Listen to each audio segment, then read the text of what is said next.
From the news desk of Diamond 88.7 FM Ilorin, this is News in the Hour.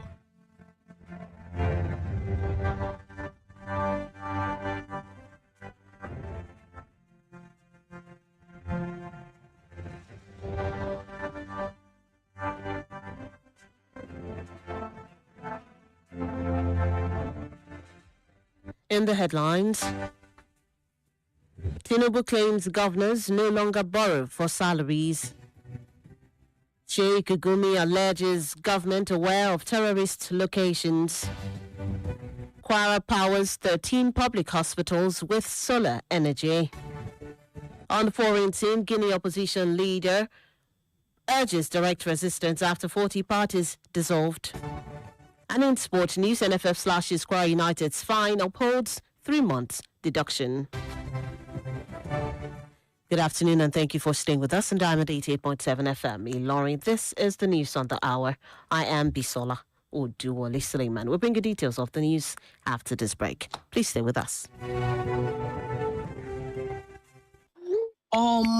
You ugly. Everybody they post picture for social media. You too they put picture. Hey, wait, this picking no even fine. Yeah. See this bro guy, now your generation they here. You probably don't know how much your words hurt, but cyberbullying is real. Words hurt, whether it's in person, from typing, or behind a screen. Just a comment or unnecessary share from someone you know or from a complete stranger can hurt. Words can even end lives. Think before you type. Stop cyberbullying today. This message is reaching you from Diamond 88.7 FM, Ilorin.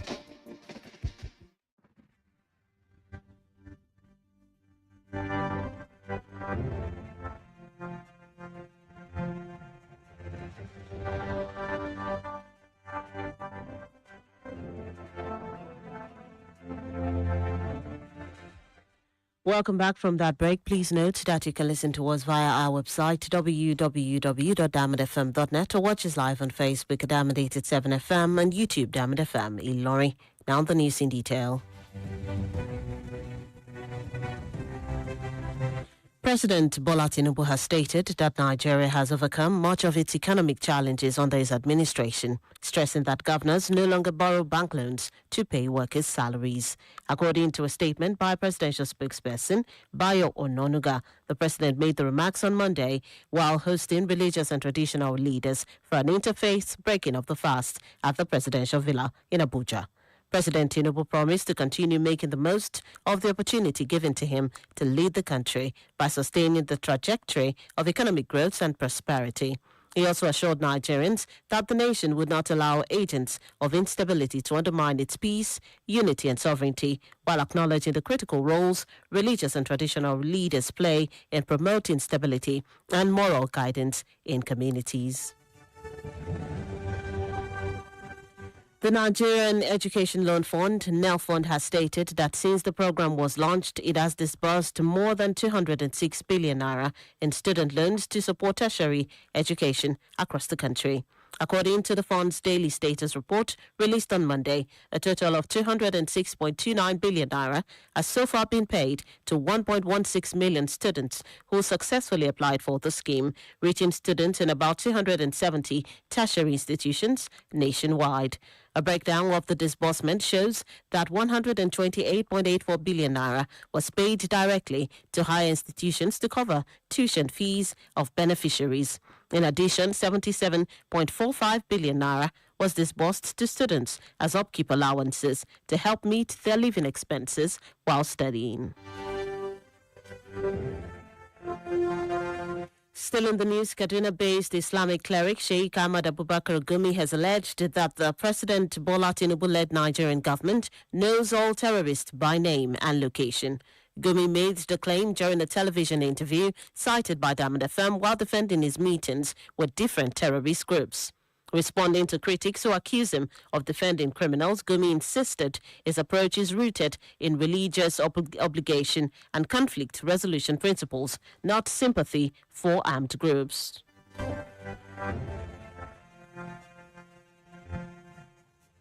The government knows every terrorist by name and by location. I don't go yellow. I don't go to the terrorists alone. I call the police, I call the security, everybody. I will go to the MES or that place. And fine, when we went to one terrorist, I went with, even with women with me, to the bush. The thing is, you didn't see it because the camera was not concentrated on it. I don't go hello.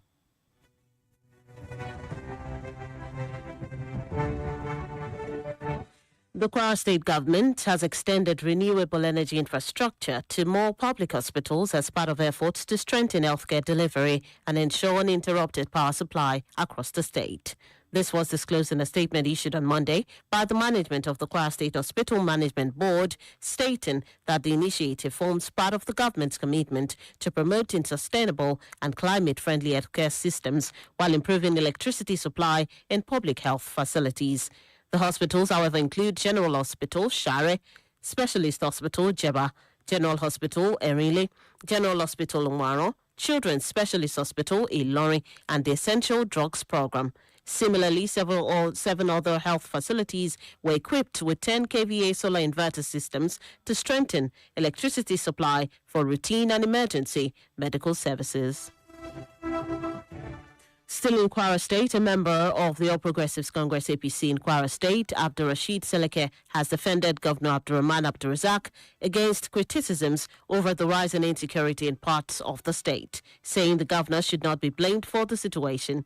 He made the remarks while speaking on the popular program, Ebawadasi on Diamond FM, noting that although the exact cause of the security challenge is unclear, the governor has been making efforts to address it and ensure the safety of residents. Seleke, who also serves as the national coordinator of the Blue Cap movement, stated that the source of insecurity in the state remained unknown, adding that it would be unfair to hold the governor responsible. He further disclosed that the Inspector General of Police, IGP Tunji Disu, recently visited the state and assured the government of the support of the Nigeria Police Force in tackling the security challenges.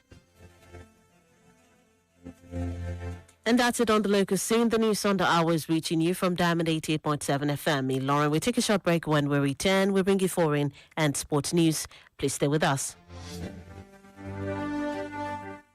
Follow us on social media, Facebook, Twitter, and Instagram at Diamond 887 FM. Diamond FM, shining supreme.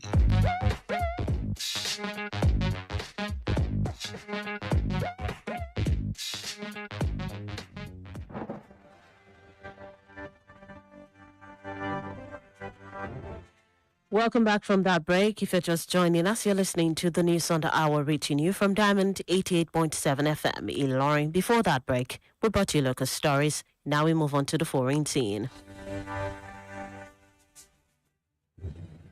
In foreign news, Guinea's main opposition figure, Salou Dalein Diallo, has accused President Mamadi Doumbouya of attempting to build a one-party state after the government dissolved 40 political parties by decree, accusing them of not complying with the law, a charge they have rejected. The move comes 2 months after the former junta head, Mamadi Doumbouya, was sworn in as president following an election that saw some key challenges barred from running.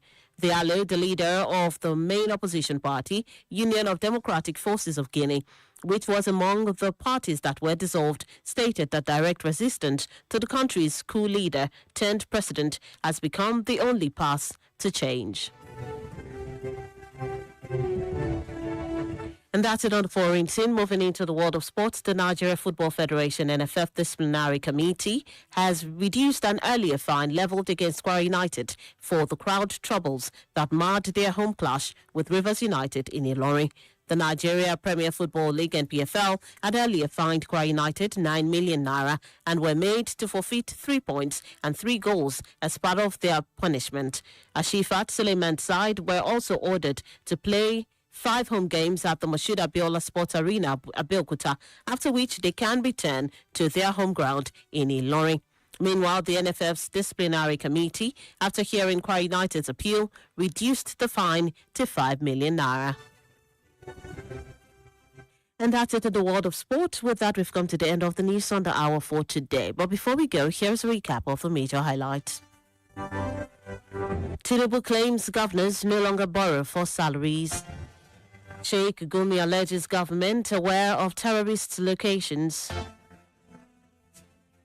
Kwara powers 13 public hospitals with solar energy. On the foreign scene, Guinea opposition leader urges direct resistance after 40 parties dissolved. In sport, NFF slashes Kwara United's fine, upholds 3 months deduction.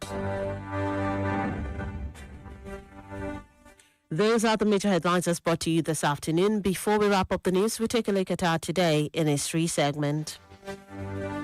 Did you know that on this day in the year 1971, the United States Senate approved the constitutional amendment which lowered voting age to 18 years? Now you know. For news coverage or information about happenings around you, kindly contact the Diamond FM newsroom number on 091 606 27526 or 091 606 27526 to join us at 3 p.m. for the news flash and at 5 p.m. for the news across the world for a comprehensive bulletin. The news on the hour was edited by Nedu Okorie. I am Bisola Oduwole Suliemen. Thank you for listening to your shiny and supreme station. Do stay tuned for the news in Yoruba coming up shortly. Good afternoon and do have a lovely day.